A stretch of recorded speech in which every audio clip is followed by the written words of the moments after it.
Let's quickly go across to our panelists joining us this evening. Tuin Sinha, National Spokesperson of the BJP, along with Dolly Sharma, Spokesperson of the Congress. Also joining us, the Spokesperson of the Samajwadi Party, Pooja Mishra, and political analyst Pranay Aggarwal. Thank you for taking out your time. A very good evening to all of you. Let's take in a response from Pranay Aggarwal to the limited points that you've been able to make that have clearly been conveyed this evening. Pranay, what do you make of this?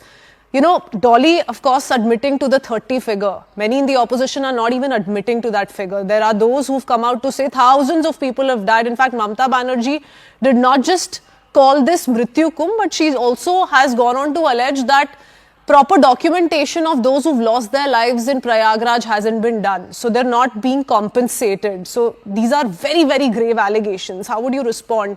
Because whatever said and done, one life lost, accountability needs to be fixed.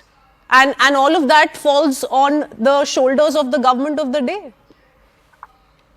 Catherine, I would say the opposition parties have lost touch with the sentiment on the ground. And I will let some facts speak for themselves. More than 800 devotees were killed in a stampede during the Shahi Snan on 3rd February 1954. During Mauni Amavasya during Kumbh. The Chief Minister was Govind Ballabh Pant. Party in power was Indian National Congress. In 1986, around 200 devotees were killed in Kumbh Stampede at Haridwar. Chief Minister was Veer Bahadur Singh. Party in power was Indian National Congress.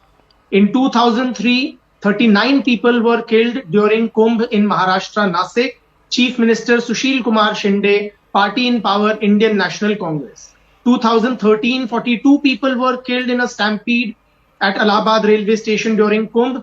Chief Minister Akhilesh Yadav. The SP leader, interestingly, in charge of Kumbh that time was Azam Khan. And he resigned, but the CM, Yadav, he rejected Azam Khan's resignation and complimented the commendable work that he had done. So these facts and figures speak volumes about the track record of the opposition parties in managing the Kumbh. I would say Pranay, there is a very... Akhilesh Yadav on record has placed it so many times and he should be factually rebutted in that case. On record, he's gone on to say कि इतने श्रद्धालुओं की मृत्यु कभी नहीं हुई है, इसी कुंभ में 2025 के महाकुंभ में ही हुई है. Yes, so I have put the facts before your audience and the nation, and they speak for themselves, right? These are irrefutable facts. Secondly, I would say what these comments by opposition leaders indicate is a more deep-rooted Hindu phobia in our politics and wider society also.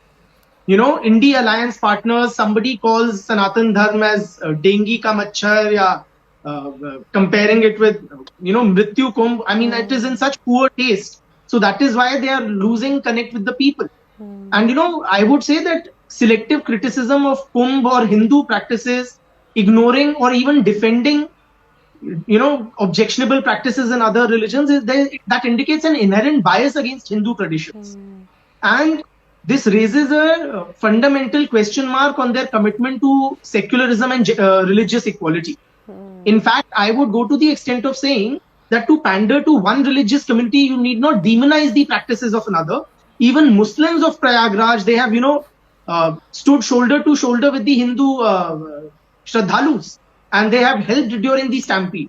So I'm sure even the Muslims can see through such, perverted kind of so-called secular politics or Hindu bashing, which the opposition parties are engaging.